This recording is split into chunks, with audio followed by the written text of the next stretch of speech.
You were tuned in to episode Bro. 137. Episode 137 of the Goodfellas podcast. It's your boy G5 Jeff TV, aka G5, aka 5, aka the Guru.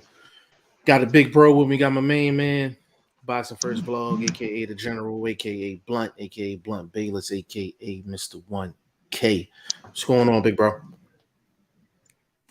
Oh man, another day to get into this boxing talk. I miss being on here, you know what I'm saying, face on the camera. You see your boy cleaner than detergent out here right now, you feel me? And I just miss chopping with you face to face like this, bro. So it's good Yes, to be sir. back. Yes, sir. Yes, sir. Good to have you back in the mix. Big shout out to VP Shane, man, out there in the UK doing what he do. You know what I mean? Sure. I really wanted to get into something outside of Spence Crawford, but it's just something that we can't avoid. And it's really difficult because this really kind of goes against everything that we stand for. We're not really into the gossip. We're not really into it's becoming a soap opera now at this point. Whose fault is it? Who's innocent? Who's guilty? What offer was put out there? How much was Bud offered? How much was the guarantee? How much is Spence getting? Is PBC broke? Like it's so much stuff going on, bro.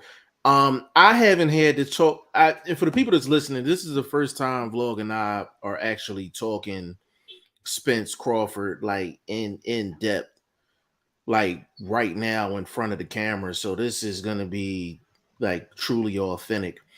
But Vlog, just off of, I know you've been kind of off the grid a little bit, but kind of give us your opinion on everything that's going on right now as far as Spence and Crawford, and then I'll feed off you. Oh man, let's see, bro. Well, obviously as a fan, I think the first thing we look to do is set blame. So either you're a fan of one, you're a fan of the other, and you're looking for your angle to put the blame based on certain reasons or whatever. You know what I mean? So for me, I honestly just looking at it from that aspect of who would I blame, I lean towards Spence and them. I really would. You know what I'm saying? I don't think Bud has been so social media-esque the way he's been lately. He hasn't been that way throughout his career. The social media has been around for a while, so he's just never been that sort of fighter that clamors for the cameras outside of the ring, quote unquote. So that being said, he's been active, showing preparation videos, things like that, being a little bit more vocal, Twitter, obviously Instagram, things like that. So I look just based on the blame game from a fan's perspective. I think it's a Spence Al Haymon situation why it's not happening, because they look at, if you look back just recently at the Canelo Alvarez or Saul Alvarez situation, they made that happen. There wasn't a lot of haggling going on. It wasn't a lot of hold up, so to speak. So I think Allen and the Spence team are big factors in why it didn't happen. Are they totally to blame? I wouldn't go that far, but I think it's more on their side for it not happening in a snappy manner. Okay, so what I'm gonna do right now is we gonna play a little game real quick because I know you haven't heard the stuff that I've heard. So we're gonna do a believe it or not believe it. Okay, so I'm gonna give you what I heard in regards to the situation between Spence and Crawford. You tell me whether you believe it or you don't believe it. You ready? Let's go. All right. So I got DMs. Hold on, I gotta shout out family before I get started, man. Big shout out to English guy, man. Said what's up, family in the building, man. Big shout out to English guy, man. That's a day one for real. And my guy Adrian in the building said, what's up, fellas? Adrian, glad to have you here, good brother. If y'all heard any rumors as far as Spence Crawford from your realm, put it in the comment section, like the craziest rumor you heard about it. So Vlog. Okay, number one. I got DM'd that that Crawford was asking for $22 million, and they negotiated him down to 15 million guaranteed, and he turned that down for the Avanesian fight for 10 million with a new company. Believe it or don't believe it. Just man, it's almost believable when you started, but now when you finished it kind of leads to not believable. Because when you're negotiating, you're going to have a starting figure, and you go higher than actually what you want, so you can be negotiated down to what you actually will accept, or you know what I mean, what you feel you're worth. So him saying 22, them coming down to 15 sounds believable. But then when you finish that particular scenario, you say, well, he turned down to 15 to take a $10 million fight with a brand new company. That doesn't make any sense. That's unbelievable. So it's kind of a 50-50 for me on that first one. Right. All right. So the second one, I got spam going on in the comment section. I don't know what's going on. Big shout out to my guy Ghost, man. He says salute to you, Ghost. He said, I don't believe anything Crawford says because the zero up front is a lie. Okay. So the second thing, hold on. Ghost also said that 10 isn't real either. 10 was a rumor made by his fans. No one publicly said it. So that's the second one. Terrence Crawford was guaranteed $10 million for the Spence fight. Believe it or don't believe it? I think that's believable. I think that's believable because you could change that amount for the rematch situation. You know what I mean? Where if he loses, you definitely lowballing him on the rematch. You feel what I'm saying? So 10 million for this type of fight sounds plausible. You know what I mean? It sounds plausible to me. Okay. Not that I believe it, but it sounds right. That's another one. It's a borderline sort of, borderline gossip. It's just real borderline for me. Okay. Another one is Spence. When Spence and Crawford quote unquote agreed to terms back in September, and it was supposed to be a 65-35 split.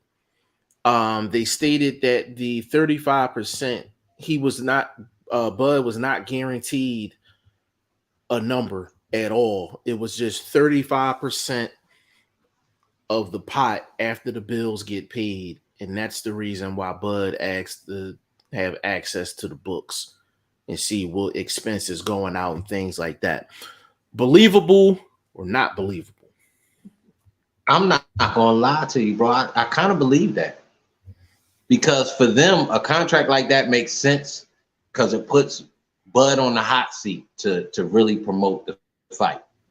You see what I'm saying? So that's less that they have to do as far as making sure Earl's out there in front of the cameras and, doing what it do as far as interviews and things like that.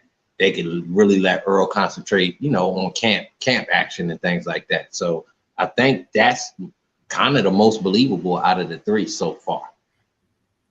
Okay. Now, now this is kind of just sidebars that just landed in my DMs. I had one person tell me that Crawford was being extremely difficult in negotiations, up to the point of him asking for basically paid tickets and complete access for up to 40 members of his entourage. Believable or not believable? Not believable. A guy like that coming from a small town, well, I wouldn't say small town, but just like more of a southern based fighter. Now, you see, you would get that from a big city guy, Cincinnati guy. You get that from a New York guy. I don't see that from a guy from Omaha. who probably only want his mom, dad, wife, brother, somebody at the fight like that. You know what I mean? I did that. I don't feel that. He's never been that guy as far as just the ambiance of the fights and all of these extra concessions that you need to do for a champion like him. He just never seemed to be that way. And then Top Rank doesn't really roll out the carpet, so it's not something that he's used to anyway. Yeah. Ghost 10 is real because that's part of the 2-fight deal they offered him before Ugas fight. He had a contract with a tune-up Keith and later 10 for Spence, 20 total. Ghost also stated every state has a minimum purse.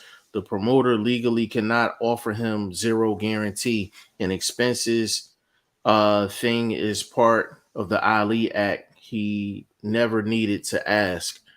Uh, Ghost also stated Isaac Cruz was given $500,000 up front on a short notice fight. So PBC, which once got sued for overpaying, is giving everyone but Bud up front. That makes zero sense. Um, Ghost, you're mentioning a lot of things similar to what I'm mentioning, just a lot of different pieces of information that's getting thrown around. And Ghost, just to give you some insight on me personally, I know people very close to Spence, and I know people that's very close to Crawford. And I can tell you this for a fact. There's some things that's been said in regards to Spence that's cap. There's some things that was said in regards to Bud that's cap. Both it come down to certain things. Both of them have been lying. I can't get into specifically what, but both of them have been lying in terms of what they pitching out here to the boxing public. Now, Blunt, I'm gonna give you one more before I go on my rant. Because I definitely got one. Um, do you believe that Bud and Avanesian was signed before September, or they just got this done? I think it was something that was discussed. I don't think it was no signatures because Bud had to know everything he desired contractually. They probably were going to shade him a little bit. So being hopefully a smart businessman and being around smart businessmen, they had a backup plan. So not that the backup plan was inked, it was something discussed and it was probably an option for sure. I think it was definitely something that was an option. Okay. Because that's a route, if you look at it, he never really went down that European route. And if he was smart, I'd take that fight over there. Yeah. I want to actually address Ghost in these comments because I kind of just read them.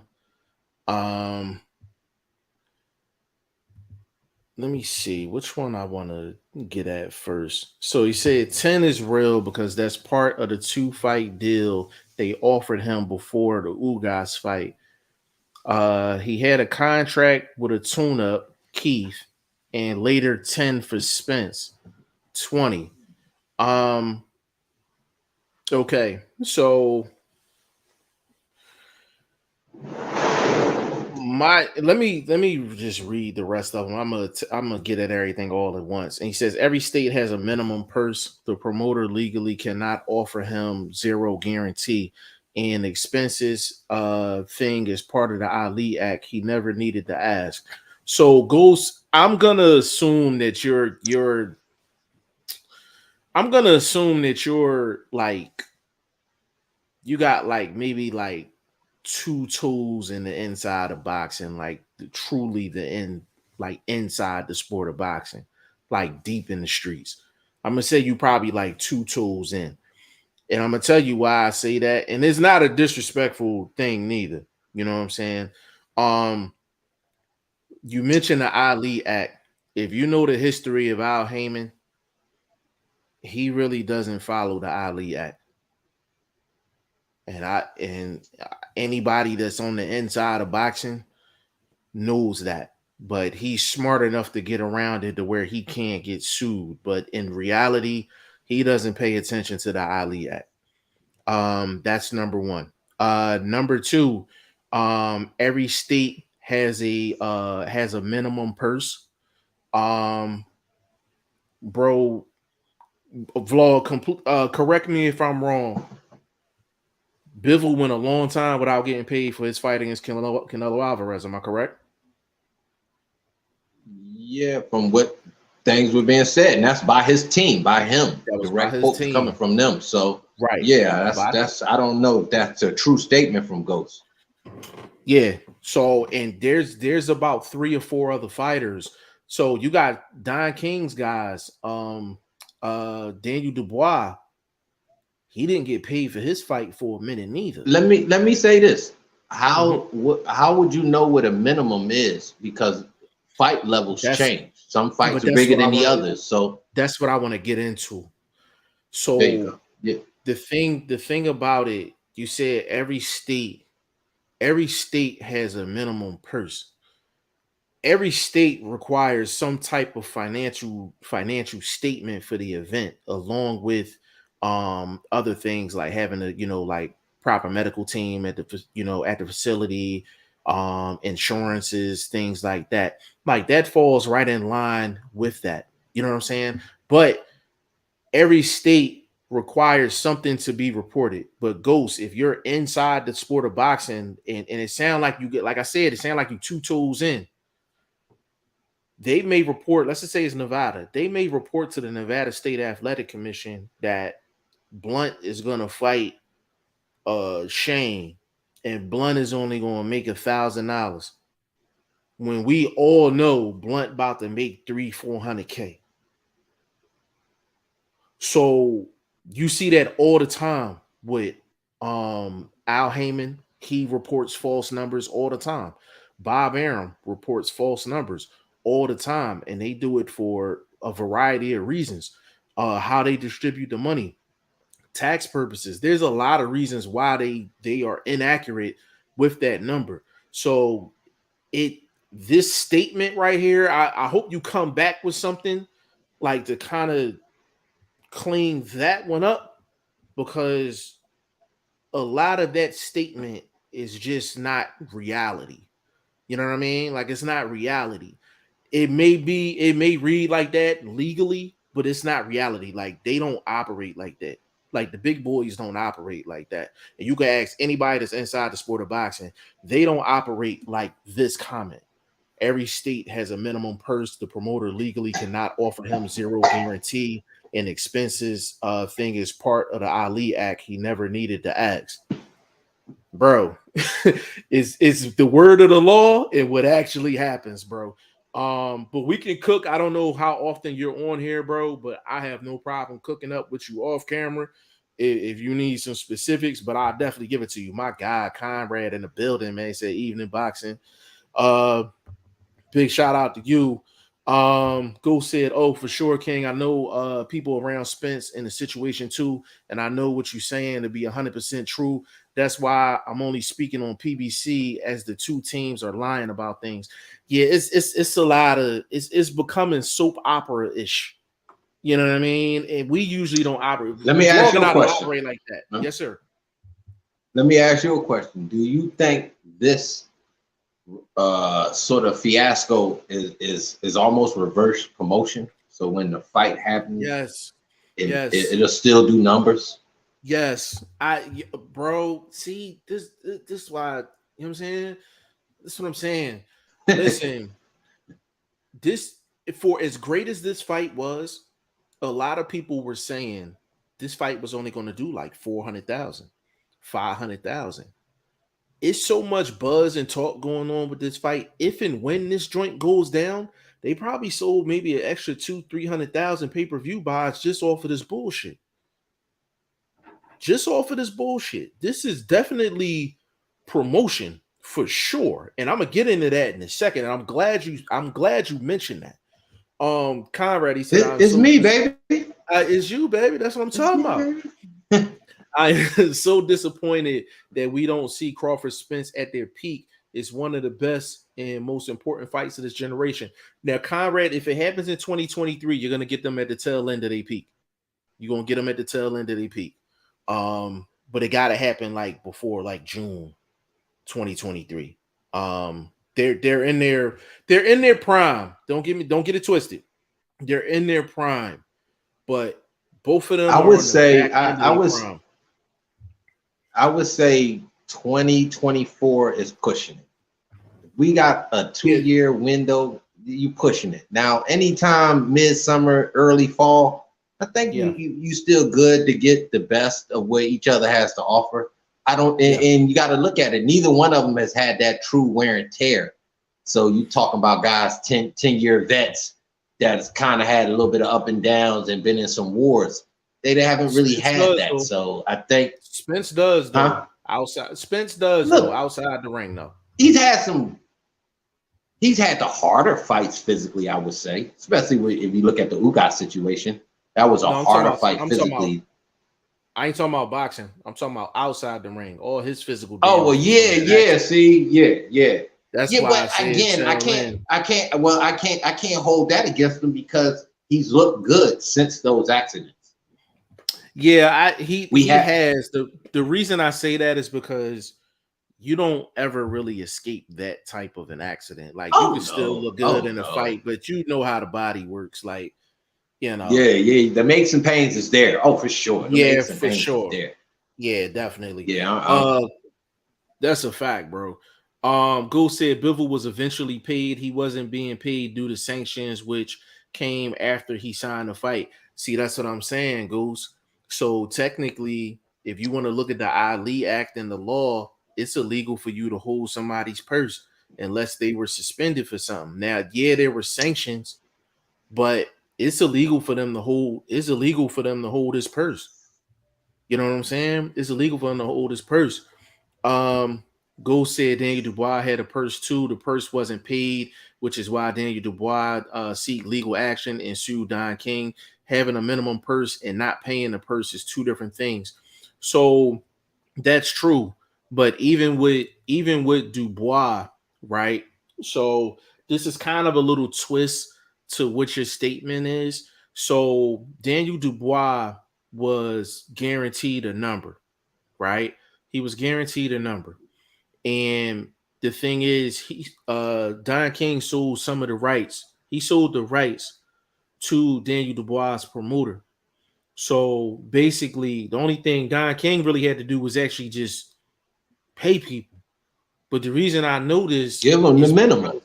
Yeah, like whatever that number was, that's what he was supposed to give them. But the reason why he sold basically the TV rights and all of that to Daniel Dubois' promoter is because he didn't even have the 10% down for the bid that he won. He didn't even have the 10%. You know what I'm saying? He didn't even have the 10%. And the reason I know this, Ghost, is because my man Tree James got a call to fight a cruiserweight. It was an Italian dude. He was 21-0 with like 17 knockouts. And he called my phone. He was like, yo, G, I just got a call. They want me to fight this dude. It's like on a 5 weeks notice. They want me to fight this dude 21-0. He Italian, but it's going to be on the Dubois card. I said, that's a Don King joint. He said, yeah. I said, I got one question for you. Because he wanted me to actually like look the guy up, do some homework on it. Basically, I was like advising Tree at that time. You know what I'm saying? So I said, this is a Don King promotion. He said, yeah. I said, are you getting your money up front? He said, no. I said, I'm not looking up shit. I said, when you dealing with Don King, I said, if you don't get that bread up front, we ain't fighting. Shit, you know out of luck. Yeah. You out of luck. Exactly. You might be fighting for free. You know what I'm saying? And just because you're guaranteed, if you know anything about Don King, you know that's his track record. His track record is to make money off your money. Facts. Anybody remembers the movie, the HBO movie? He did it repeatedly over and over, going to Africa, things like that. I'm not mad at him for that route of hustle, but obviously it hadn't been sustainable. You see what I'm saying? And that's a great point. That's a great point, bro. Because it just goes back to what you said. Like what legally is on paper is never getting followed. Like if that was the case, Don King should be locked up for life because we all know he stole at least 100 million from Tyson, plus a whole bunch of other fighters. Like he's known for robbing all of his fighters. So if everything you Larry stated in Holmes, regards to yeah. Larry Holmes, all them, so I was like, so if everything you're saying in terms of the law is the letter of the law, then Don King should be under the jail. Bob Arum should Man. be under the jail. You know what I'm saying? Like Bob Arum didn't even find Top Rank. Like that was a Muhammad Ali thing. He stole that. Like that's a fact. You understand what I'm saying? Like, so that's what I'm saying. Like, you gotta, when we in here, bro, we know what the law says, just like everybody else. But just like you got backdoor people to Spence and PB, that's how we talk, bro. That's how we talk. You know what I'm saying? Real rap. That's how Bro, we talk. one thing you gotta understand, the people that make the laws are the ones that know the loopholes and To the break them. wiggles to Facts. get around it. You know what I mean? So Facts. these guys that we're discussing, they've been insiders long enough. They've talked to enough lawyers, accountants, and things of this nature that they found their little nuances to get around doing, I guess, what's morally correct. You know what I mean? Yeah. At this point in the game, I don't agree with it, but looking at it from a youngster's view, I get it. You're trying to get through, you're just trying to get ahead. You kind of do things like that. But when you make a repeated process of it, at some point it's going to burn out. It burnt out a lot earlier for Don King than it did for Bob Arum, because Bob, he got the distribution on the side. So with him having that, he's able to still get around a lot of this nonsense because he gets to tell people you're going to be on ESPN. You see what I'm saying? That's a very big selling point when it comes to fighters. Yeah. Yeah. And just goes just to hammer this home real quick. Like Al Haymon got sued for not following the Ali Act.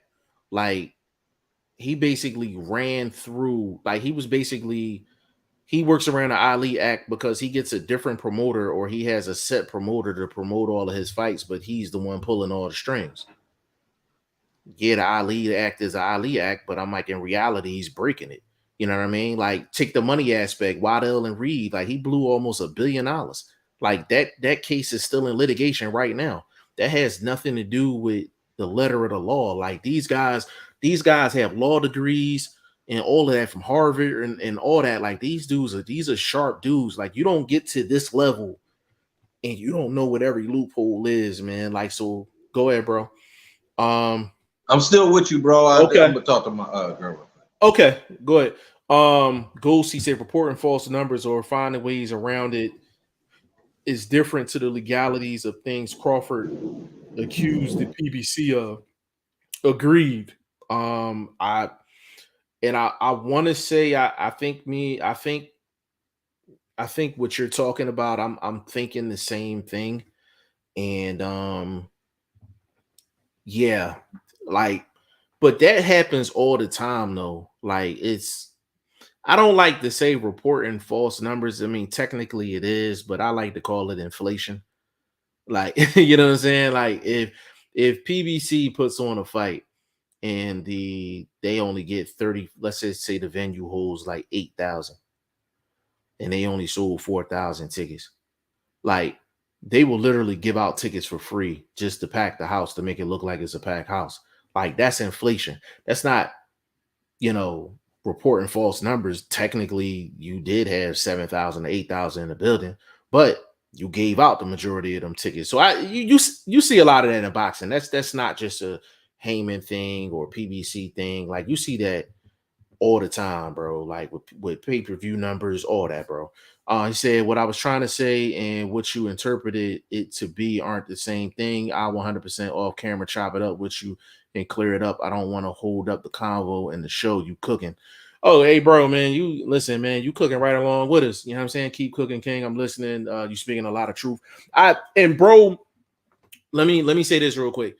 I wasn't trying to mix what you were saying and saying mine was like overlapping yours. What I was saying is I seen the lane you was coming in, so I tried to just create my own lane and try to like ride right along with you. You know what I mean? So my goal was to get, you know, on the same road with you at the end of the day. Because a lot of what you said is facts. A lot of what you said is facts, bro. You know what I'm saying? And this is, but the conversation that we're having, this is the essence of boxing. You have rules and then you have loopholes. The reason why boxing is not regulated is because everybody uses the loopholes. There's no there's no way to regulate the sport. Like everybody, there's no one governing body. So Ghost, you're correcting what you're saying, and I feel like I'm correcting what I'm saying, and we have to break down each individual situation and find out who's right and who's wrong at the end of the day. But nah, Ghost, you definitely cooking. You definitely cooking. He said, Ali Act is Now why Bivol was eventually paid. Go ahead, bro. well, I mean, I know we talking semantics a little bit, you know what I mean? But there's still a fight at hand. There's still a historical fight at hand. In this particular situation that we in, this downtime, this continued negotiation or whatever, who does it affect more? Putting the fight on. What fighter you think would be affected more? I'm gonna mute, man, because I got the planes going over my head. Okay, I'm a straight shoot at that one. I'm gonna say Spence, and I'm gonna tell you why. I think Spence is affected more because the person he's gonna have to fight to stay busy, whatever option he picks is a better option than David Avenesian. If it's Stanionis, I feel like Stanionis is a better fighter than Avenesian. If it's Keith Thurman, I feel like he's a better fighter than Avenesian. If it's Boots, Boots is definitely a better fighter than Avenesian. So I think Spence just has a tougher. I don't think any of those fights are tune-up fights. Those are legit fights for him. Like Avenesian is okay, but he's a tune-up for Crawford. Okay. And it's not a disrespect to Avenesian. It's a credit to Crawford how good he is. Avenesian is a B-level fighter. I think Thurman gets rid of Avenesian. Like rid of him. Okay. You know what I mean? And we know Thurman ain't no killer. So that being said, that's just my ranking of Avenesian.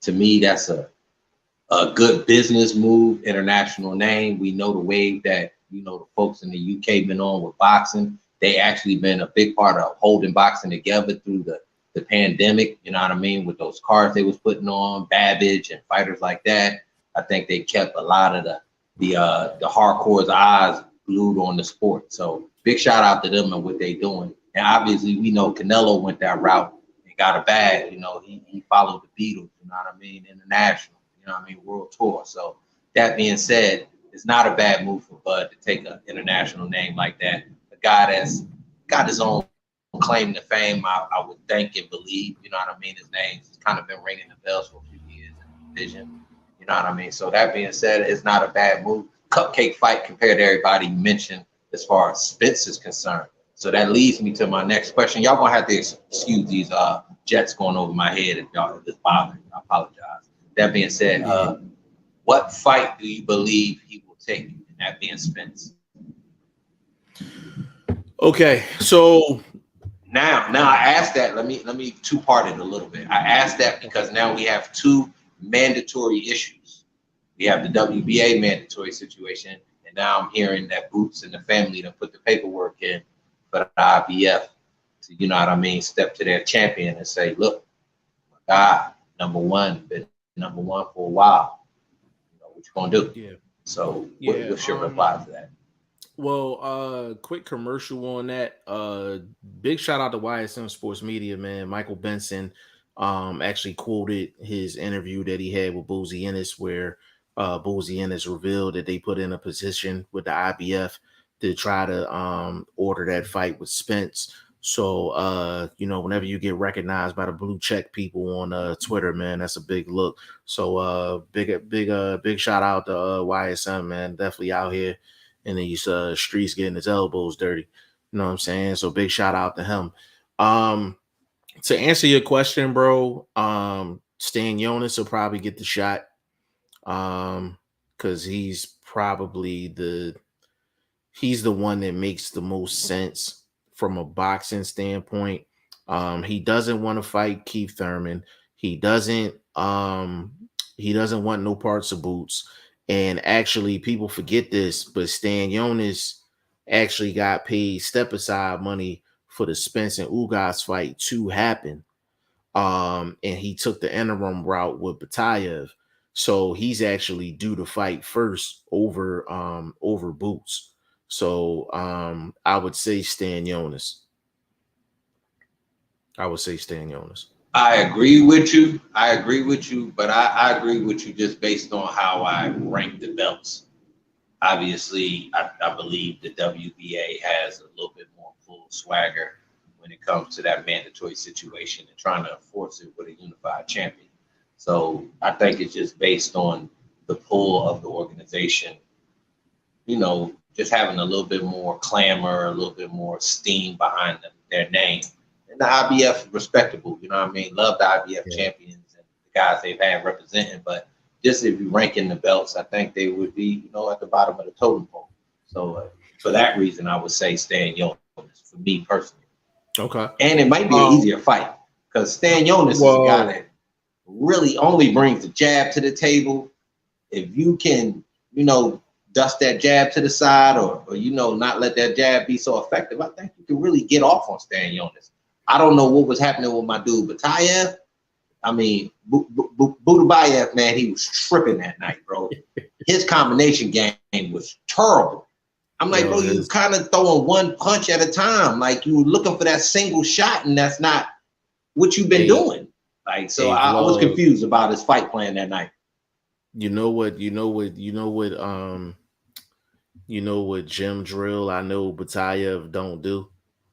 Now in the Philly gyms and all the hardcore gyms, man. When you doing your drills with your sparring partner, and you put that tire on the floor, you put one foot in the tire, and it's all inside work. You could tell Batayev ain't never do that in the gym, bro. You can tell he never did that in the gym, man. Like no inside craft whatsoever. And I love Batayev, yo. No inside craft at all. And that's where he actually lost that fight. Close quarters. Stan Jonas just had more variety on the inside than Batayev. Batayev had the bigger punches. And his face showed it. Stan Jonas' face showed it. But just Stan Jonas just singles. More options. Yeah. More options. He knew when to counter, when to lead, when to throw a soft jab, hard jab, mid speed, quick speed. Like he just had more craft to his game. Like Batayev just need to add more craft. Big question right here. Mm-hmm. Go ahead. Go ahead. No, I was gonna say I'm analyzing that fight, bro. I'm thinking ahead, so I apologize. Mm-hmm. Do you like Spence's footwork over Stan Jonas? Or do you like Stan Jonas, somebody that uses the jab, so his foot placement is real key? Is his footwork better than Spence? And is that something you can really give him the edge on? Possibly say it can pull him an upset? I don't think his footwork is better than Spence. We don't have a lot of data on Stan Jonas on fighting southpaws. I would have to actually look that up and see. That changes. Yeah. But a jab is effective either style. That's the one thing I can say about a jab. It don't matter if it's southpaw or orthodox. If it's busy, it's busy. It can offset what you want to do. So I mean, if you're placing your feet correctly to make the jab an extended jab, or to make it a quick flick jab, or just a feint, your footwork has to be right to be able to react off of what your opponent gonna do. So I mean, his jab has got him to this point. Is it something that could take him over the top? I analyze that, but I analyze it from a footwork perspective. I don't know. Yeah, I think he has a little bit better, because Spence to me allows a lot of the fight to come to him, and he gets off the way he did with Porter, letting Porter come forward, and he was kind of answering what was being brought to him. And in other fights, he kind of dominated, putting the foot on the gas, and Mikey Garcia's and the guys like that. But in general, as the fights have stepped up for him, I thought he's let the fights come to him a little bit, and he's been able to dominate that way. Yeah, and there's different types of like footwork as well, man. Like Spence has the textbook basic fundamentals when it comes down to footwork. Like it's if it was bad, like you had to compare it to basketball, he's like the Tim Duncan of the footwork. Like he's gonna always have his foot in the right position, always know when to twist, when to turn, all of that. Um, I don't think Spence is dynamic with the footwork because now he's top three in terms of cutting the ring off. Cutting the ring off and footwork, overall footwork is two different things. Spence is very flat-footed because he likes to get leverage on his shots, but because he's so fundamentally sound, his footwork doesn't have to be dynamic like a boots and his footwork. His footwork is dynamic, flashy.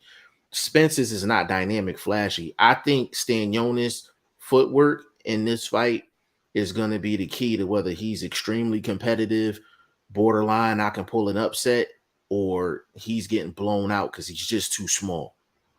Like he's going to be at a major size disadvantage, in that fight. I mean, he's solid. Now let's be honest. Stanionis is a solid guy, but his stature gives him to the sight of being a smaller guy. But I think physically he's a solid guy. I think he's a bigger guy than a Thurman at 147. He's physically, compact. I think he's bigger.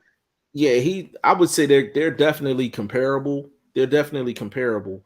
But Stanionis is more stocky. He's more stocky.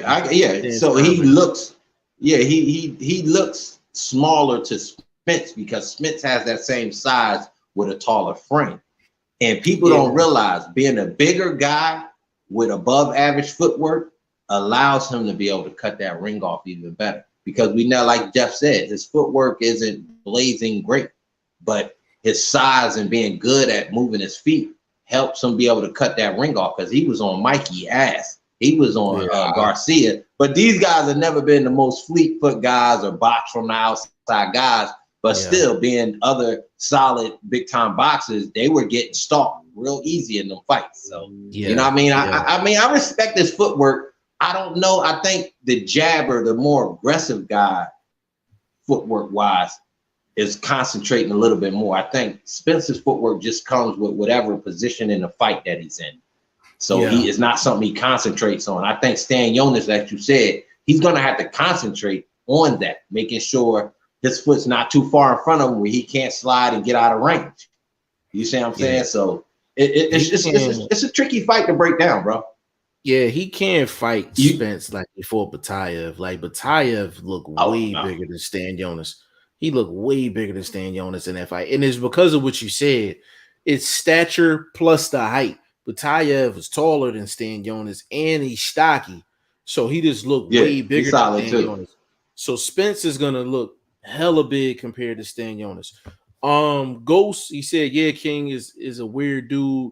I'll try to show you a contract he sent to one of the Nigerian fighters I help with strength and conditioning. Is wild. He is a funny guy. Yeah, hey bro, I didn't know you cool with man, Bruce, man. He said salute brothers. Bruce and Ghost saluting. Hey man, a friend of Bruce is a friend of ours, man. Like Bruce is one of our favorites, man, for sure. Ghost said Spence got a murderer's row to fight through.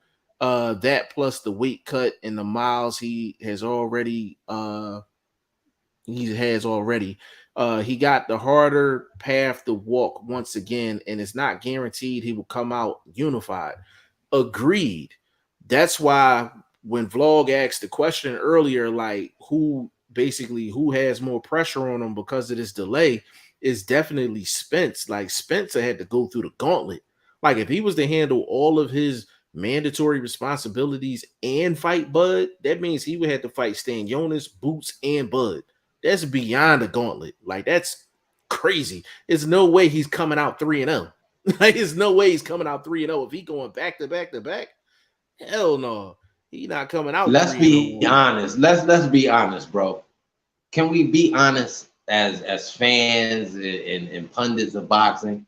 Do we really think he's going to run that gauntlet? I see him taking a Thurman fight before running a gauntlet like that, even if forced to. One of them belts getting dropped, and I do believe it will be the IBF. So if it happens, you heard it here. Yeah, when it happens.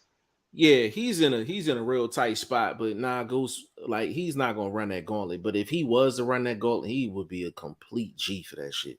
Like, but Haymon ain't allowing that. He ain't allowing that, bro. He said, Ghost said, I see it as AJ versus Wilder situation years ago in a way when the fight could have been made, it wasn't, and both fighters ended up losing, but Deontay took more damage as he walked a harder path. You know, it goes. You know what? I'm glad you mentioned the AJ Wilder situation, because that was a situation where negotiations got public and it never stayed out of the public eye. And we both know if a major fight gonna get done, everybody keep their mouth shut. It's almost like a gag order. Keep your mouth shut, and if you don't hear nothing about the fight for a couple of weeks, then you know they in there cooking. You know they trying to get that fight done. Think about it, Ghost. Ask yourself this question. Bruce, if you in the comment, if you still listening, ask yourself this question. When has Spence and Crawford negotiations not been in the public eye? It's always been in the public eye for the past 7 months. Vlog, am I lying?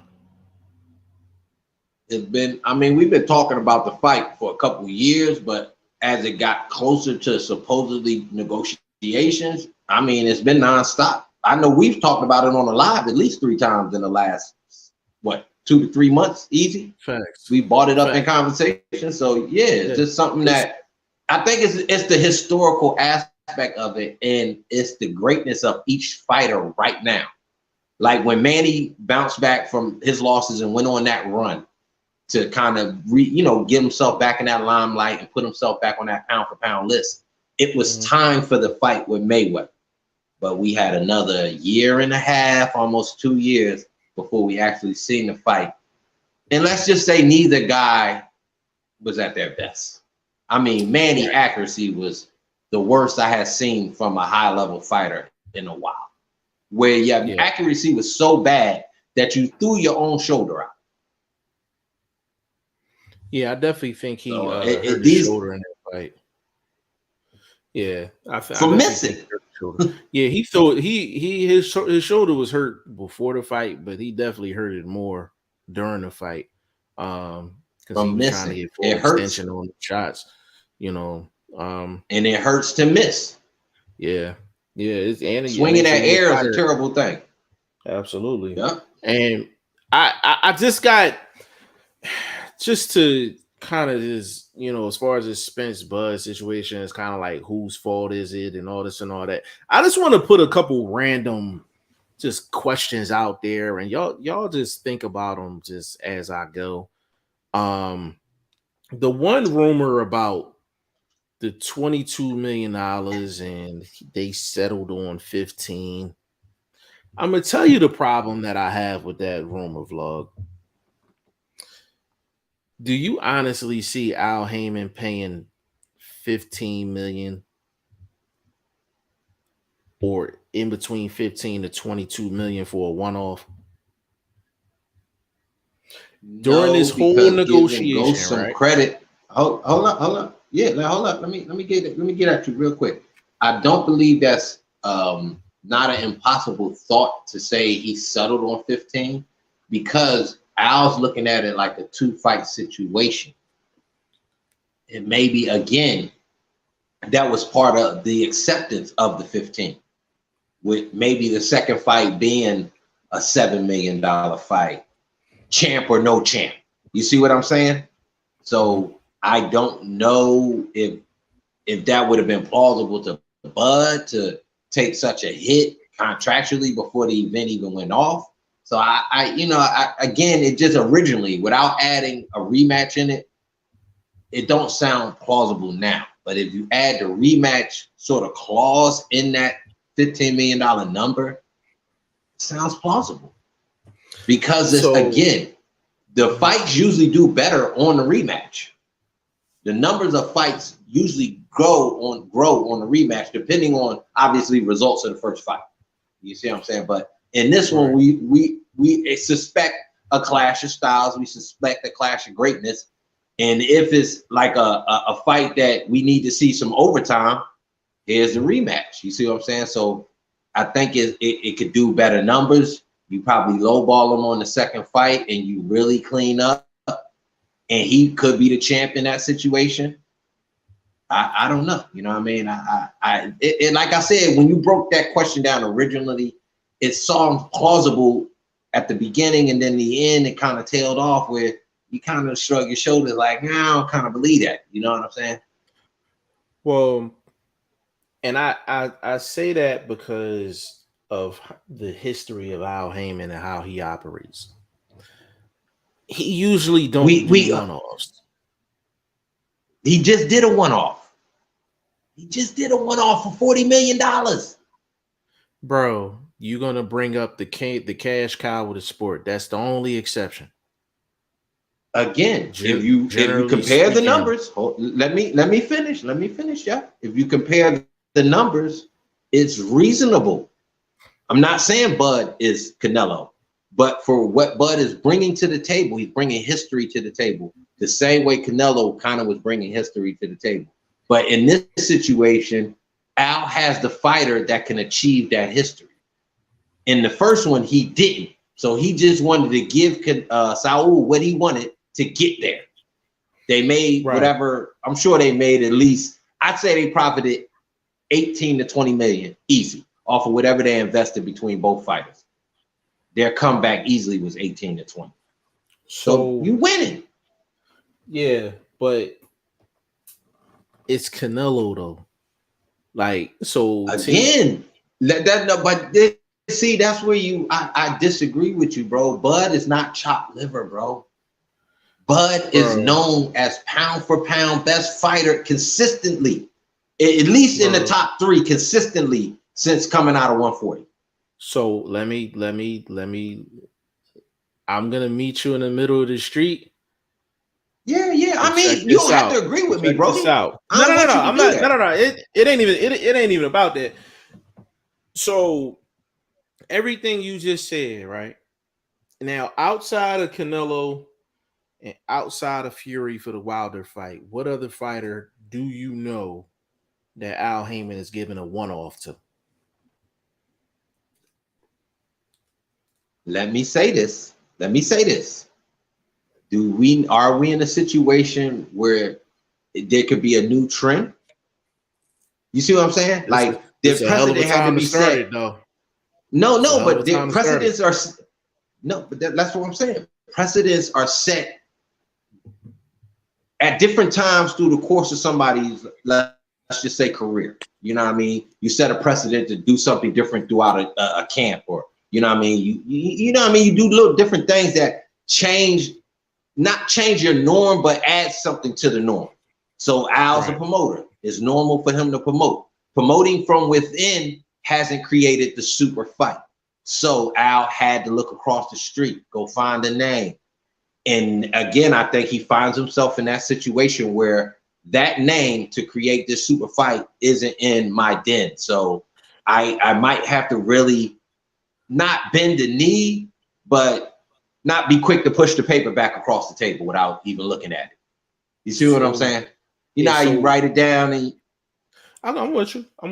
So here's the thing, bro. So the problem I have with that is that they already look at Bud as a 65-35 guy. Like he's only deserving of 35% of the pie. Like that's a fact. So usually you're not going to break precedent with a guy that you only think is worthy of 35%. You feel what I'm saying? How much did they think Fury was worth? Wasn't that similar, 65-35? Well, Fury didn't come in that fight no 50-50. Well, this is why I have a problem with the rumors that's going on with Spence and Crawford. This is why I said eventually I'm going to meet you in the middle of the street, because this is the point that I wanted to make. When have you ever heard of an Al Haymon big fight where guys are talking about percentages?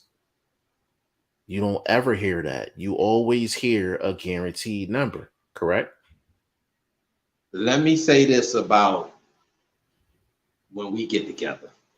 And you know what I mean when I say we. There's always a lot of pocket watching going on when we get together. Analyzing people, looking at outfits, checking people out head to toe, peeping the whip they came up in. So I think this sort of like the fans and the pundits being all over this negotiation process, I think that's just a replica of what kind of is a cultural thing for us. You know what I mean? Just not that it's a good thing to pocket watch, but it's just something that kind of happens when we kind of get together. You know what I mean? We see it across other sports too. I'm not disagreeing. But not just to say that it's not something out the norm, because we see it across the landscape of other sports also. I know, but I'm talking about Haymon specifically. This is the first time we have ever heard of an Al Haymon super fight, and they're talking percentages instead of guaranteed numbers. Could that be Bud's people? Could that be Bud's people trying to sway the discussion of numbers? Because Al and them don't want to come off as unfair. Do they really? Is that something you want to sell to your fan base? That, you know what I'm saying? We not doing. So. I think so. I'll tell you why though. This is another reason why, like, I think we're gonna end up in the same part of the street. No one has mentioned whether Bud is gonna be a PBC fighter. No one has mentioned that. I don't think it's a situation. I think that's. Let me say this. I think that's not going to happen. That's just not. I don't think Bud at this point wants to go out being controlled. So at this point, he wants to find some sort of independence. So maybe that's why this new deal is, being clamored about. So this is why I like this back and forth that's going on, because Bud has nowhere to go but Al. And whether he signs with Al long term or not is going to determine what kind of deal he gets with Al. That's why when you start talking about precedent and him setting precedent with Bud, he's not going to set precedent with somebody that's not his guy. You understand what I'm saying? Why? Let me ask you this. Mm-hmm. Let me ask you this. Why do you feel like he has nowhere to go when he may be showing us? No, hold on. Let me finish real quick. We just spoke of this new deal, Black Prime, this company, and what they intend to do. How do we know that's not his route? Like, again, you're not a fighter that's looking at no long-term deal, 6-fight, 8-fight deal with a certain promotional process. You're really at the tail end of your career. I would say Bud has a good solid 4 fights left. And out of those 4 fights, I'm sure he's not going to want to run a gauntlet to prove who he is. You see what I'm saying? He's already done that. So, I think it's now about just. Well, it depends on how you're looking at it. If you think it's just if you think he's just on a money grab, then yeah, I hear what you're saying. But if we see, talking legacy, that's Jeff. That's harsh, bro. Money but you didn't let me finish my statement though. What about you didn't let me finish my statement? You didn't know where I was going with it though. Yeah, but you said legacy after that.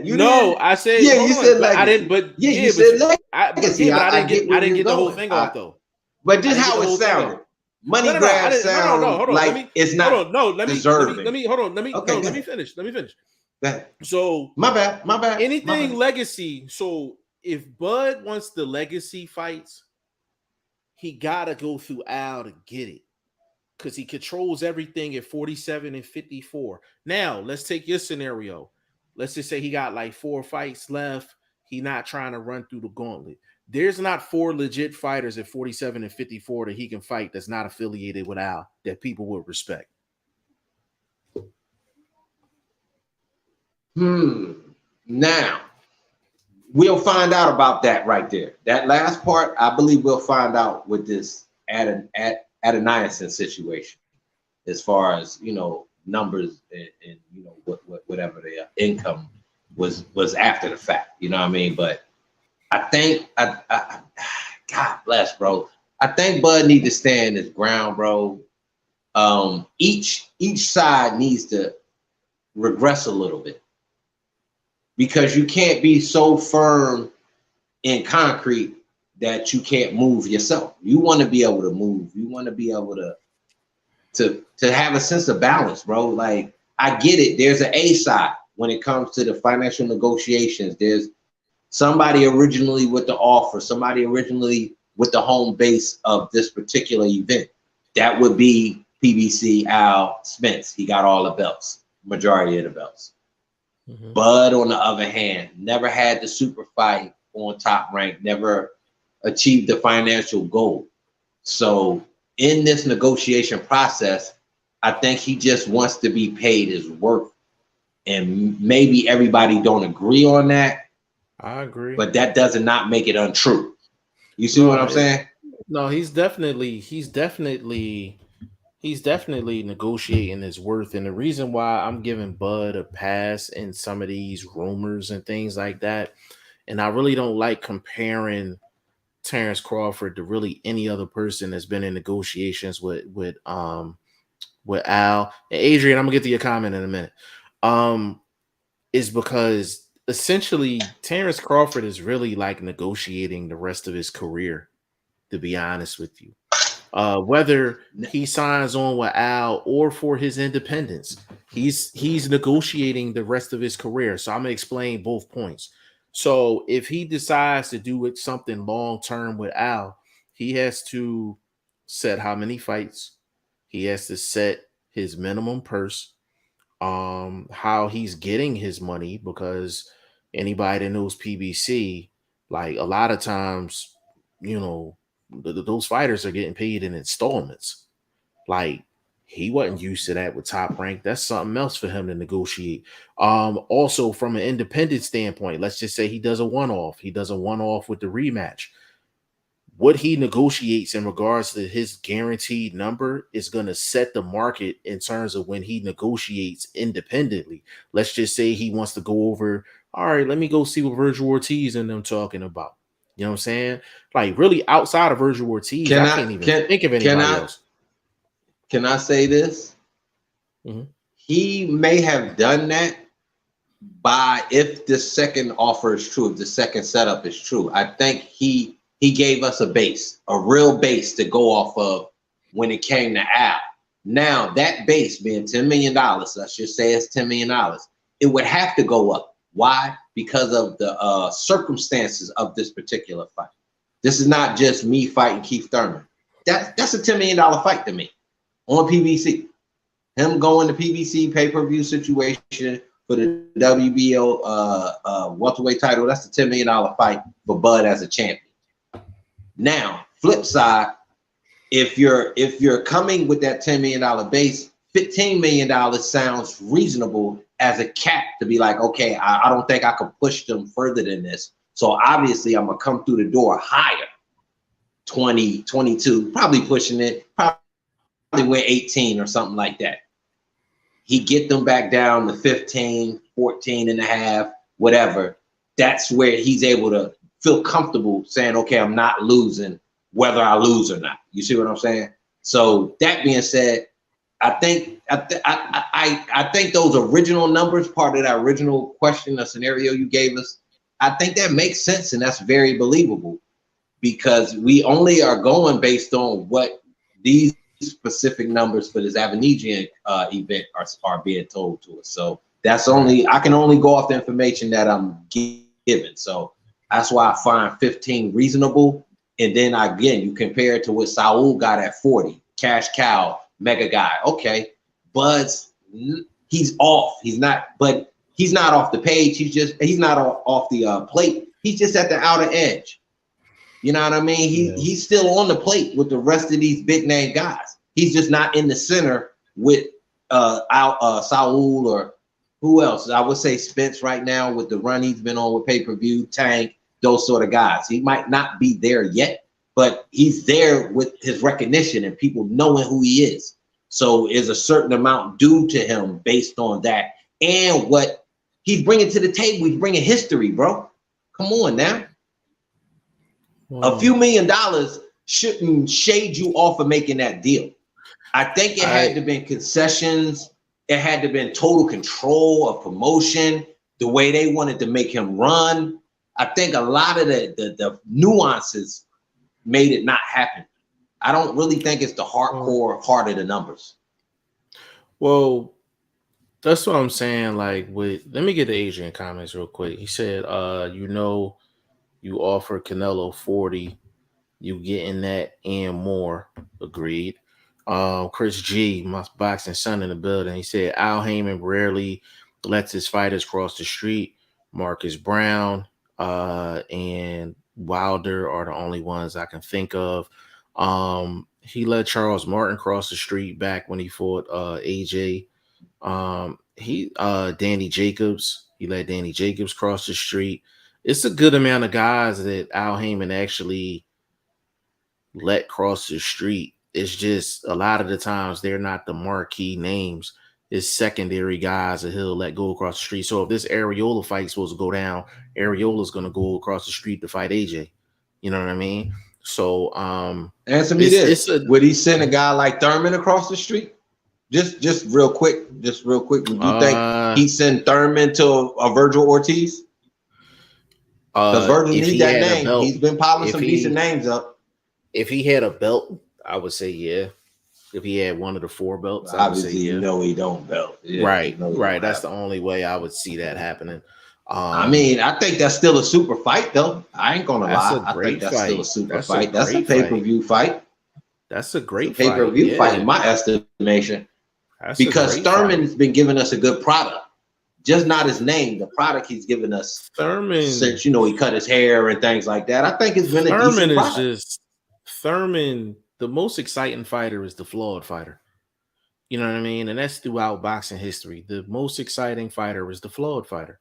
You know what I'm saying? The one that got the shaky chin, the one that's not the best defensively.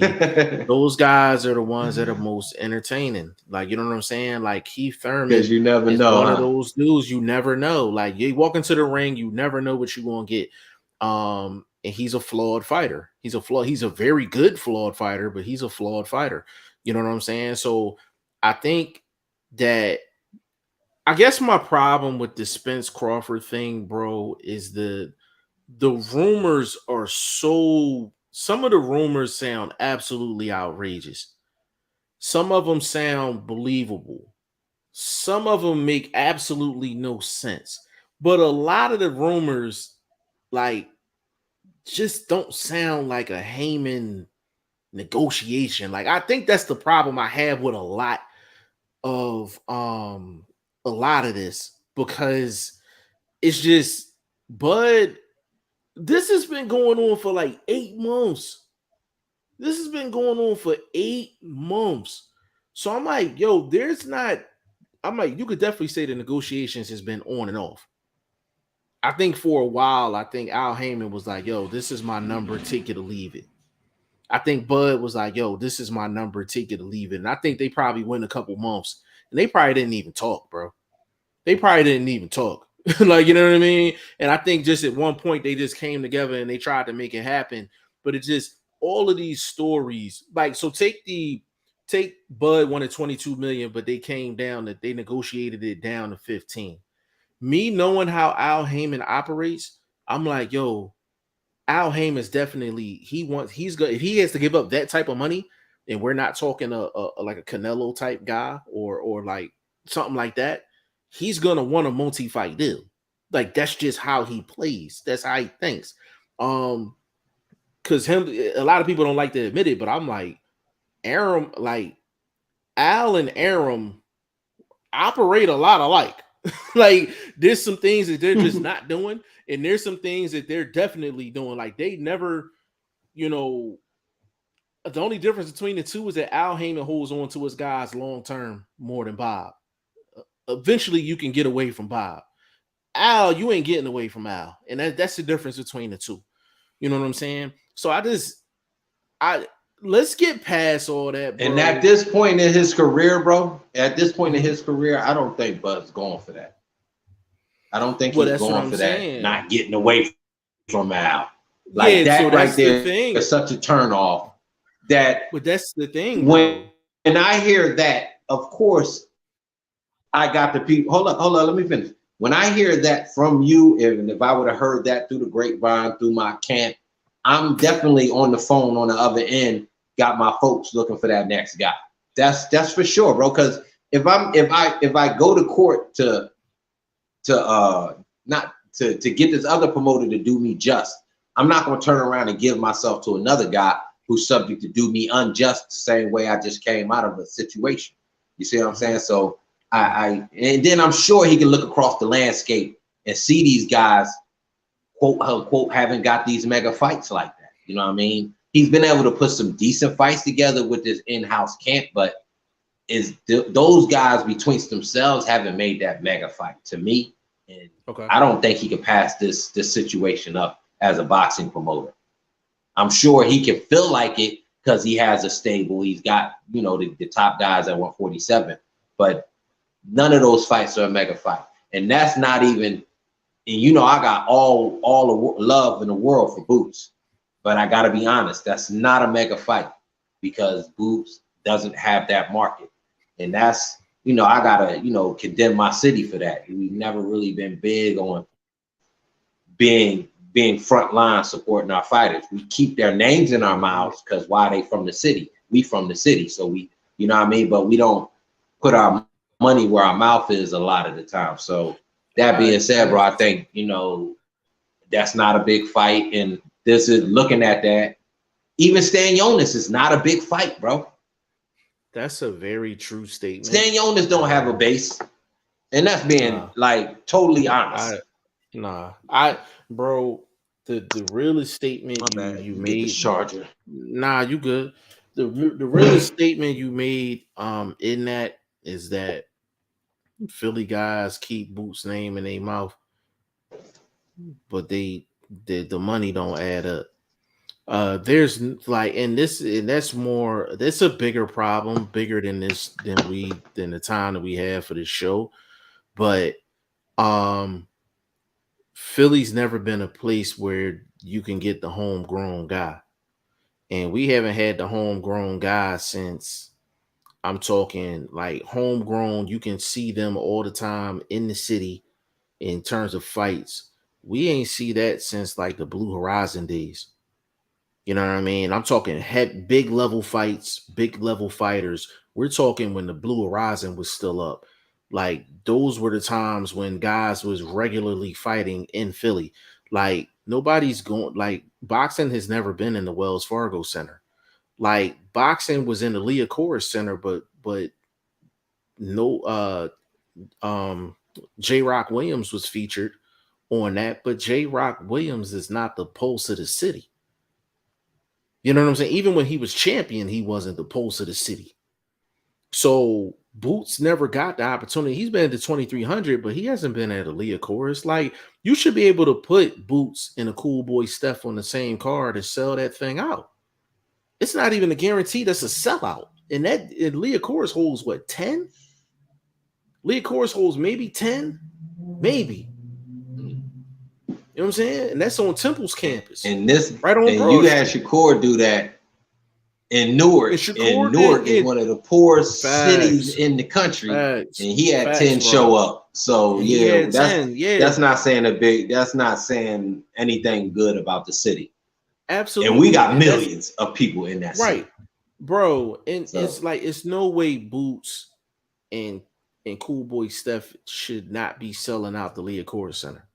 Like, it was a good crowd for Beterbiev and Vosdik at the Leah Chorus Center in Philly. That joint was jumping, bro. That thing was packed. I don't know if it was sold out, but that joint was packed, bro. All nationalities, all that was in there. You know what I'm saying? Like, so you really hit a soft spot with that. You know, because the part of the reason why Boots don't have a name that he should have, it should be bigger, is because he hasn't had that opportunity to be honest with you. I was just like, he hasn't even headlined a Showtime card yet. This is what I'm talking about. I love Boots to death. I love his dad. I love that gym, all of that. And I'm not saying this is not an indictment on them. This is an indictment on the Steven Espinosas of the world, the Al Haymons of the world. There's no way this man shouldn't have a main event billing by now. Am I wrong on that, bro? Bro, I'm gonna tell you this. No, but when these guys have cozied up so much to these champions, they don't want to put that champion in danger. And when you're a guy like Boots, that's danger. You don't want to throw your champ to the lions and y'all done had dinner with the wifeys and you done did all of this, out of the ring sort of socializing that I'm sure goes on. You know what I mean? So I think Boots is scary to the Espinosas, to the WBCs and the WBAs and all of these guys. So I really believe that, bro. I think Boots kind of almost did it to himself. You know what I mean? He almost did, bro, because the welterweight division is so deep. Or I wouldn't say so deep, but it's deep enough with respectable, recognizable names that they feel like they can get big fights. And they would consider him a big fight not worth the opportunity. And then you got a situation where there's a mega fight, another skilled fighter, but that's worth the opportunity. Why there's a belt on the line, this unification, undisputed, things like that. So I feel it's dangerous with Boots. There's nothing to gain and a lot to lose. Well, I understand that. But at some point in time, I was thinking more so like give him fights that he's gonna win. They're basically just feel good fights in a bigger venue. For him to build that Jersey, New York fan base, because I disagree with that, Jeff, for this reason only. This man 30 fights in the game, bro. But you feeding right into my point. At this point in time, it's big. You feeding right into my point. No, but let me finish. At this, okay, well, let me finish, and I'm gonna let you chew me up and spit me out. No, I didn't say. No, I didn't say. At this point in time, you're so accomplished that. No, I get you. I mean, again, we disagree all the time, but we doing it respectfully. That being said, I think at this point in his career, those cupcake fights kind of it's not what you need, bro. At this point in time, you got to get the big fight so you can get the super fight. You see what I'm saying? Like, I think you're past the build-up stage. If the home base crowd isn't there, you got to take the show on the road, so to speak. Getting the big fight, getting in front of more of a world landscape. So he's been avoided to even get the big fight. That's my point. That's why he hasn't been able to headline on Showtime. It isn't a big enough name that's willing to step in there with him. Well, I didn't. As far as him headlining the Showtime card, yeah, obviously it has to be a legit opponent, and obviously it's not going to be in Philly. Where I said the indictment was in terms of building a homegrown is those if you really believed in Boots, and I'm talking maybe about 7-8 fights ago when he was like early 20s in terms of the fights, not right now. Obviously, he's not at that stage right now. Yeah, and that's what I was talking about. Like around that time when he's a little at like 20th fight, something like that. If you think Boots is that dude, then you take a chance. You take a chance on putting something at the Liacouras or something like that, and make it shake. And I'm like, you have to take a chance to develop a star or someone that you think is a star. There was even guys that, they were put on pay-per-view and they didn't sell like a lot, but you have to take the chance. Like, you got to start somewhere. Yeah, you got to find out what you have. You know what you have talent-wise.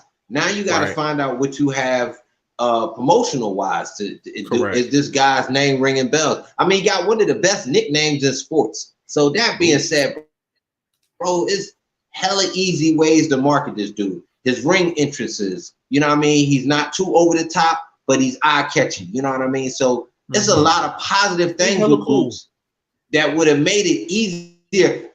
Even at this point, you said 20 fights. I would go 24 fights, 25 fights. I'm And cool somewhere in there, you could have gave him a home dance that might have got some sort of televised activity, probably not directly through Showtime or PBC, but you know what I mean? Somebody would have been there. I could see it now, bro. If they wanted to take that, let's just say his 25th fight, you put Boots main event in Philly, Liacouras Center, bro. You could send him through the radio stations, you promoting. You know what I'm saying? You could throw him out there, Jersey, New York. You know, the Breakfast Club probably would have had him. You know what I mean? And you could promote, they could have promoted that Philly, Jersey, New York, Baltimore, Connecticut. They all going, if it's promoted right, they all gonna pull up. They all gonna pull up. And that's not even counting what you got on the undercard. I'm just disappointed that they never took the chance. And I don't know whose fault it is, but I'm like, he should have had that one fight at the Liacouras Center to see what you have. And that's why I agree with what you said in terms of that. You have to find out what you have in terms of how much of a star he can be. Like, I just, can I ask you this? I feel like that should have happened. I don't know if you know this, but I'm gonna ask you anyway. When we have cards, and you know, obviously Boots hasn't been a headliner, but he's been on some cards, and we do kind of know him, you know, I mean, especially let's just say from the Delorme fight. Is there a way that they could find out how many people were viewing just that specific fight at that time? Is that something that's possible in that world of counting viewership numbers? Yes. So I'll give you a couple of examples. I mean, I would love to find out how many people tuned into that. So we can actually look that up. So basically, when you have they usually count them when you're either the main or the co-main. So he was the co-main on a couple cards. So we can actually look that up and see what his viewership was while his fight was on. So that is something that we can look up. But he's had good viewership numbers. Exact numbers I don't remember off the top of my head, but I know he's had good viewership numbers, which I'm not making this suggestion because he's from Philly. I know he's had good viewership numbers while he was on Showtime, to where I think it warranted for him to get a main event opportunity, like for a card, like a Showtime card. Like I feel like he should have had one by now, even if it's against a lesser opponent or they couldn't find a perfect opponent for him. Like you said, Vlog, you have to find out what you have in Boots and how much of a star he can possibly be. You could start somewhere. You know what I mean? But I think he's gonna always be looked at as the guy. But I think, like I said, I think his danger and no reward. Yes, because he's just so dangerous, bro. That's what I was going to allude to. Just all risk and little reward unless you beat him. Yeah, if you can beat somebody like Boots, the reward is really there for you, for your team, you know what I mean? But maybe not for the fans, because they don't being a pound for pound guy. And I do believe he should be mentioned. If I see any more pound for pound lists from here on out and nobody's mentioning Boots, I'm going ham in the comment section. I mean, I'm going bonkers, because then I'm gonna start telling these fools, y'all don't really analyze the sport. Y'all just carry the jock straps of those somebody else gave you their name. You know what I mean? Because if you don't see, this dude is almost got a Deontay Wilder knockout ratio, bro, at welterweight. Yeah. Just saying, bro. And that's historic. That's history. You know what I mean? Come on, pimp. Who you know out there right now? Spence, top name. He ain't bodying motherfuckers. He ain't bodying motherfuckers like that. Yeah, me personally, like, I'm like, he's in my top 10 in terms of just eye test, pure talent. Just, I think there's not, I don't think there's like 6 guys that's more skilled than him. You know what I mean? In the sport, there's plenty of guys that's more accomplished because Boots just hasn't had his opportunities. But when you talking about straight eye tests, like what this man can do inside of the ring. There's not 5 or 6 guys that's more talented than him in the sport of boxing. It's There just ain't nobody with on the planet. There's nobody on the planet. Let's just keep it 100%, 1,000 with these cats in the comment section. Boots is the best pugilist on the planet. Any division, any weight class, any hiccups. I don't care, bro. Don't tell me about nothing. This dude is the package. And everybody was giving it to Floyd. This is the new Money Mayweather with power. And the thing is, like I said, I look at it a little different. You know, he just, for me, like I said, he's physically the most gifted dude I've ever seen since Roy. You know what I'm saying? Like, hands down. I just want to see when he gets his opportunity, like, is he going to show up and show out like I think he will? You know what I mean? I just hope he gets his opportunity, because it's not guaranteed that he's going to get his opportunity. You know what I'm saying? I don't know if he gets a Spence fight. I don't know if he gets a Bud fight. He may have to fight a Stanionis or something like that for the belt. You know what I mean? Like, I don't know if he's going to get his defining moment against that marquee name. I just hope he gets it. You know what I'm saying? Chris G said Boots is number 1 in terms of eye test.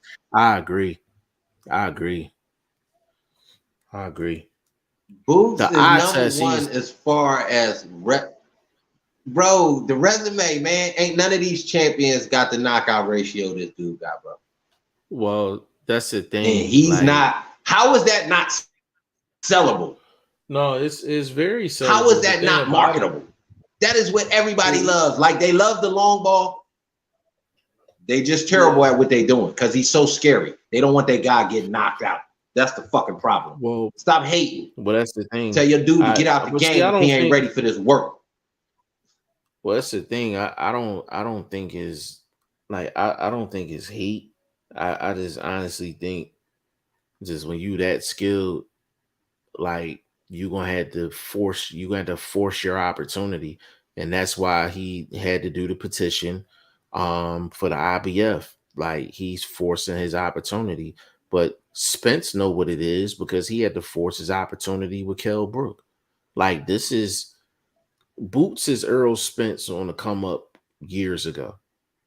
Like, nobody wanted to fight Spence. And he had to wait like 3 years to get his opportunity, and he had to go on the road to go get it. You know what I'm saying? He had to go on the road and go get it. So Boots is in a similar position in terms of, like, nobody wants to fight him. Everybody knows he's the goods, and you're really just waiting. You're waiting for the coming out party. You know what you see. You know the eye test is real. You just want to see the coming out party. And it's really just a matter of who is it going to be? I think he's going to get his opportunity. Well, let me say this. It's a matter of who. Let me say this, bro. These dudes are some duck artists. Simple and plain. I think we'll see Boots getting a strap in the mail. Same way y'all said Haney got his strap emailed to him and all of that. Yeah. And if you get it that way, so be it, bro. So be it. That's not your fault. That might be that other guy's fault, because he didn't want to come give it to you after you whooped his ass. Just saying, bro. So I look at, and I'm gonna be honest, if Spence don't take this fight, bro, and you went the same route with the IBF, because I do believe Kell Brook was the IBF champion. Correct. Am I correct? Correct. Yeah, so and you went the same route with the same organization, and you don't give this man his opportunity, shame on you, sir. Shame on you. And I don't think Spence. I don't think Spence fights him. I'm gonna be completely honest with you. I don't think he fights him either. Yeah, I don't think he fights him either. I think this is what's gonna happen. I think he fights Stanionis in December, and the Bud fight may or may not happen. If the Bud fight does happen, then obviously he fights Bud.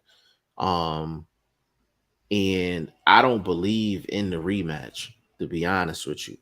If Spence wins, if Spence wins that fight and the pay-per-view He numbers retired. is not crazy like that, he's moving up. He's moving up and he'll So he drop the retired. belts. I would Yeah, win and retire. essentially. He could do that as well, but he's not gonna fight Boots, Because he's and not neither going is to, Crawford. I don't see Neither him is being a Crawford. factor at 154. I don't think he got the One yo, power. one He ain't fifty bodying four is enough to beat. 154 is killer, bro. You know I forgot Yeah, that's this why I the said one thing, he ain't bodying enough. bro. You know the one thing that I seen and I was kind of like annoyed by it when people was like, yo, when Bud called for Stan Jonas, I mean he called for uh Avanesian, that they was like, why didn't he call Victor Ortiz or Boots, because he was in the because they were number one and number two in the WBO rankings. I'm like, that's just dumb. That's dumb. Like, like you want a tune-up fight so you can No, get the no, yeah, Spence yeah. fight. That doesn't Like, make that's dumb. It don't make no sense. no, I'm but at like, the what are same y'all talking about? time, yeah. But but at the same time, if you're taking an opportunity with a new streaming entity, you don't want to go out there and throw everything away either. You know what I mean? Like you want to Exactly, give bro. yourself some sense of advantage when you're Exactly. taking this Exactly. opportunity. You're like, okay, the numbers don't do good, and I lose my belt. Come on, Exactly. bro. Like, Like that. bro, Yeah, that I'm not bro, doing and that. I'm not doing that. these are reputable people that I'm hearing say this. I'm reading it. I'm like, if you're in Bud position and you're just trying to get a tune-up fight, why the fuck would you call Boots? Boots ain't a tune-up fight. That's a life and death fight. Why would you call Virgil Ortiz? I'm like, you're trying to get the Spence. That's a Virgil prove it. Ortiz ain't no. Yeah, That's a big that's no ass fight. cakewalk. Right. So I'm like, they You went gonna down earn the your bag list. that night. If You gonna earn your bag that night. You may not walk out of there with a dub. So I'm like, why would you call? I'm like, that's just fanboy fandom shit. Like that just, I'm like, that just don't make any sense, bro. It makes no sense. Like if I wanted for Spence to take a tune-up fight, I wouldn't tell him to take Boots. no, no, no, I wouldn't no. tell him to take Virgil. It doesn't make any sense, bro. The goal is to get Can I ask a Spence question? Crawford. Can I ask you a question? Yeah. Yes, sir. Let me in this situation with the man with this quote unquote undisputed being on such a horizon, would mandatory truly be enforced, or would they allow the unified champ to take quote unquote a cupcake fight? So I really find that interesting because I know y'all say undisputed trumps everything. So undisputed is not off the table. It's just the negotiations haven't been completed. So would the WBA like I really kind of put their guy in the mix like that? Not that um he can win, but maybe right. he can win. I don't know. You know what I mean? But So it's an interesting way to see how they're thinking. So the only thing they would really need to do, the only to answer your question, the only thing that needs to happen is for the sanctioning body to sanction the fight. So would they let the champion get a cupcake fight in? Yes. I'll give Bud this example. David Avanesian to me is a B fighter. I think he's a solid fighter. I think he's a B minus guy. Like he's a solid fighter, right? He's no bum, no scrub. Now, to the majority of us, we feel like David Avanesian is a tune-up fight. He's a cupcake. That cupcake is ranked number 6. You know what I'm saying? He's ranked number 6 in the WBO. So, and his last 6 victories has I'm been by still with you, knockout. bro. I got you. And he still, and he knocked out Josh Kelly. He knocked out Josh Kelly. You know what I'm saying? Like, so he's been on a nice run. He's been on a nice run. So, to the normal people, like that's a solid fight. But to Bud, we look at Bud as a superstar. So it's a cupcake for Bud. It's a credit to Bud. You know what I'm saying? I think if Spence is just different because he has mandatories lined up. He hasn't fought a mandatory in 4 years. The Ocampo fight was the last time he fought a mandatory. You know what I'm saying? So if it's anybody that can't do what they want, is Spence. Spence ain't. I think Trump was in office last time he he had a mandatory shot. You know what I'm saying?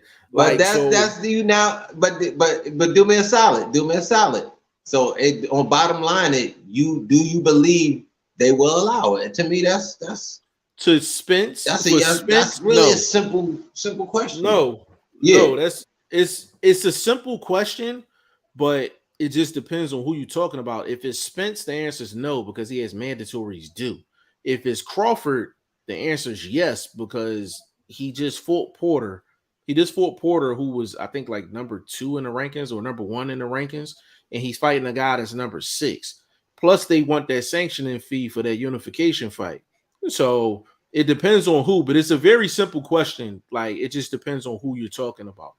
You know what I'm saying? It's not a guaranteed answer though. You know what I mean? Like it's been 4 years, bro. So they in a way, yeah, I know what you're saying. In a way, they're still going to get their fees. They can get a force fee, you know, with the mandatory being a forced situation. Correct. And then you turn around, even win or lose, that champion still finds themselves in a unification because that would be for that only that one belt. Am I correct? Yeah. So because that champion for the WBA, they still have them. They still have future sanctioning fees that are different than a general title fight. So it makes sense, bro, that they now that we delve into the question a little more, force it. You're still gonna get your money down the road regardless on which guy represents you as champion. Yeah, you can't fight. The bag could be bigger though. The bag could be bigger the bigger the fight. Am I correct? That's true. Sanctioning fees. That's true. As far as the hoop. Okay. So also, the biggest fight obviously is Bud. I'm sure they want that. Right. And also, just to cap that off, bro, when you talking about the sanction, like Spence has multiple belts. If the challenger doesn't pay the sanctioning fees for that particular belt, then that belt's not going to be on the line because they're not going to sanction a fight because they ain't get paid. So it could be a situation where you take a Stanionis, for example. This won't happen, but just a Stanionis, for example, right? Let's just say he only paid the fees for the WBC and he didn't pay no other fee. Then the IBF is not going to be on the line. Like he could only fight for the belt that he paid the sanctioning fee for. That's why I'm like, now is that something he had? But answer me this: is that something he, as a challenger, would really have the option on? That doesn't seem fair. If he's not ranked 1, 2, I would say even possibly 3 in the other organizations. That doesn't. Yeah, I was just using Stanionis as an example. I said it probably wouldn't. No, for anybody, but no, for not just for anybody. Jeff, not just for Stanionis, but for anybody. That doesn't seem fair. If they're not ranked in that top 3 to me. Yeah, like that's where it gets fuzzy. Like it gets real fuzzy when it comes down to that. Because I'm like, you may be ranked in the WBC number 1, and you might be ranked in the IBF like number 3, but in the WBO, you're not ranked at all. What if they got the WBO as well? Like, you know what I mean? So I feel what you're saying, though. I feel that doesn't make it. Yeah, that's a little dicey. Like, you know what I mean? Like, that's definitely dicey. And on top of that, if it's a situation where they think, you know, the other guy's gonna win, that's not their guy. They may not sanction a fight. Period. Like Shane and I talked about a situation where the WBC, I think it was the World Boxing Super Series for the cruiserweights. And Mauricio Suleiman literally did not like the referee that was for the fight. And he told them to change the referee. And they wouldn't change the referee. And he literally did not sanction the fight. And it was supposed to be a belt on the line. Like, that's how deep. Remember I said that earlier in this conversation? Remember I said that earlier? These people develop relationships, bro. So those relationships could keep fighters like Boots on the outside for 30 fights. Like I've said, like, you know what I'm saying? So those relationships factor in to these negotiations and whether guys get looks from certain guys. Yeah. I agree. did bring that up, so I think I was spot on with that. No, I agree 100%, man. Chris G, read his last one before we get up out of here. Said 3 to 4 years ago, Jeff been saying Boots ready for a title. Yeah, when I first met Chris a couple years ago, I told him, I said, yo, there's a kid named Boots Ennis, man. I said, he ready, like right now. Like he's ready. So I've been saying it for years, and it's just you just know when somebody's ready, man. Like it's the talent, and then it's the physical stature as well. We've seen guys running through divisions and just running through the division. They're ready for a title shot. We had this with Zab. Zab is physically one of the most gifted guys I've ever seen in terms of just pure boxing talent, but he just always fought in a division that wasn't his natural division. You know what I'm saying? So when he fought a Consta Zoo, you couldn't say that Zab Judah was physically imposing because Consta Zoo was bigger than Zab. He was bigger than Zab for that fight. He was more solid, more stocky than Zab. You're not going to find a guy at 147 that's going to be stockier and bigger than Boots. You're just not going to find it. He has the physical stature plus the physical talent. And that's why so many people are so high on. You know what I think you know what I think they doing? Mm-hmm. Jeff, I think they trying to wait for the young buck to outgrow the division. And that could be the case, like, bro. That could be the case. Yeah, because he got youth on his side compared to these guys that we're saying. I'm not going to say the word duck. I'm not going to say the word duck, but kind of avoiding a little bit. Yeah. Being a bit evasive when it comes to. He just turned 25, bro. Like I mean, that's what I said, man. Got youth. They try to wait for him to. They try to wait for him to grow out of the division. These dudes. Yeah, it's crazy, man. But we're gonna close this joint out. We're gonna close this joint out, man. I actually like the start time that we doing. I think we actually are getting more. It's not the views, but it's just the overall amount of people that are in the live. Like while we're on, it's more of a consistent number when we're going on a little later than the 5. Like it's a consistent number.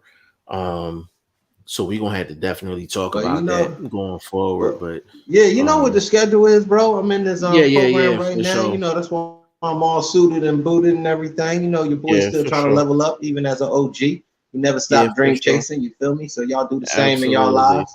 That being said, though, I like the time that allows me because I'm doing the overnight thing on the job side, and then I got to school, so I'll get home about an hour, 40-minute travel time. Yeah, we can do it, bro. Let's run with it. Yeah, run with it. Yeah, and I'm gonna get back on the channel. I'm gonna get back to posting my betting on boxing. I had to shift around the schedule and get used to the schedule, and it took me out the loop a little bit. But you know what I mean, we got a few fights this weekend. I'm definitely gonna post some lines and some leans on. So y'all check the channel for that, man. Yes, sir. Yes, sir. Speaking of the channel, man, give him your social media and all that good stuff, good brother. Boxing First Vlog on Instagram. Use the number 1 for the word. On Twitter, it's just Boxing Vlog. Hit me up, man. I'll be dropping some gems every now and then on Twitter. I'm gonna try to be a little bit more active. We're going to shorten up the link for the channel. Me and Jeff got to sit down probably tomorrow. It'll be a good day, bro. You definitely do that tomorrow. You know what I'm saying? So, do that and just keep trying to advance.